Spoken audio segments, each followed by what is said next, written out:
Hey, greetings, it's Daniel again.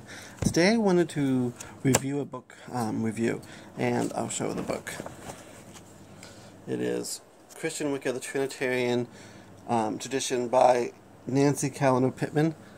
That's the book I want to review, and I have a lot of history with this book, and I have some experience, but I'm going to keep this video positive because I think this book really had such a positive impact on the Christo-pagan Christian Wiccan community, and without this book I don't think we'd be very far along. So I want to make sure we give Nancy credit for that because she did a good job for what this was and the time that it was written. So I want to make sure people respect Nancy because I think she gets way too much hate.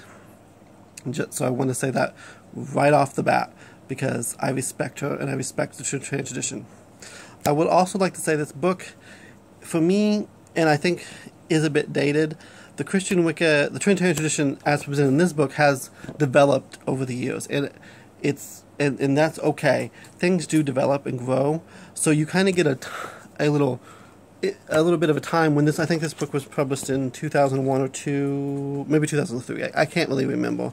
This is actually like my second or third copy of this book because this is my third copy. The first copy someone stole. The second copy I loaned out and never got back, so I finally bought it after many years just to kind of reread it.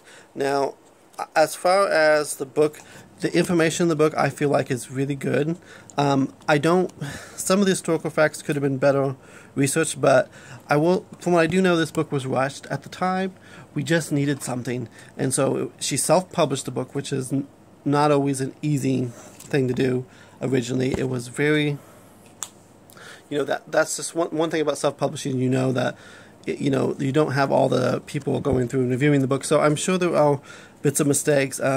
Historically speaking, some of the historical comments about different Sabbaths aren't necessarily accurate, but at the time that the book was written, that was scholarly research for most Wiccans, so you have to give her that. So I think if she would have wrote this book today, it would have been different.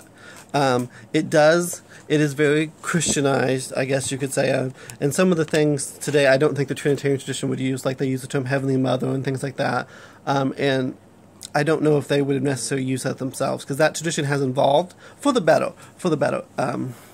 So, like I said, I think it's a good starter point for people who start on the Christian Wiccan path. You do have to do your research. The ritual, it's divided into two sections. One is just kind of little essays and so forth on different topics, and the second one is the Book of Light, which has the rituals.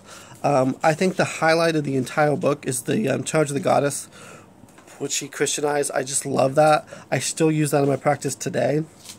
And the Sabbath rituals are a bit woody for me because they're coven-based, and when you're a solitary, I tend to think that you want. For me personally, I want a little bit simpler ritual, but I think it's got a lot of great stuff, and that if you were starting out and you had a few other little books you've read on Wiccan and Christian stuff, you could use this book as a guideline to create your own Book of Light or Book of Shadows. I would recommend that if you want to get involved in the Trinitarian tradition, they have a great Facebook group that Nancy's a member of. They're very serious, like I said. I really enjoy a lot of the little essays and stuff in here. She's got a glossary in the back. I don't necessarily agree with all the definitions of things, but again, our paths are slightly different, but I respect that. She goes over Kabbalah, Gnosticism. She's got a frequently asked question page. I don't know if I agree with all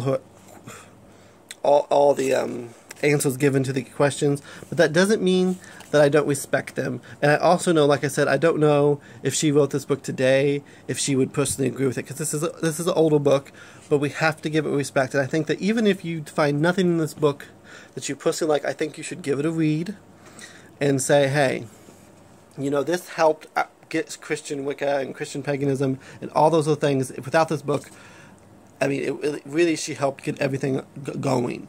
So, like I said, why it's involved and changed, and different people have split off and created their own little path. I mean, I've moved on to a different path, but I totally respect that. And why I don't agree with all the information in the book, I think it's a good read, and I suggest it to everyone started out in the Christian Wicca, at least to get the history of where Christian Wicca founded. I mean, and like I said, I like to keep things positive, just because I think this book, I think Christo-pagans owe a lot to this book, whether you agree with the content or not. If you're a Christian Wiccan or Christo-pagan and you disagree with the content, that's fine. But understand that we owe her a great attitude for what she did.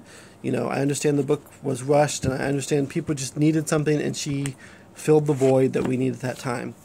I would like her to do a revised edition of this, maybe revising a few things and kind of telling us where the Trinitarian tradition has gone to. Because I do know that a lot of Trinitarian Wiccans no longer use the term Christian Wicca. They prefer simply Trinitarian, just like they used to use the term Christian, the Christian pantheon. I think, from what I understand, they were messing around with calling it the Elohim pantheon, kind of moving away from the term Christian, which for me that's where I had to separate things, because for me my path is Christ-centered.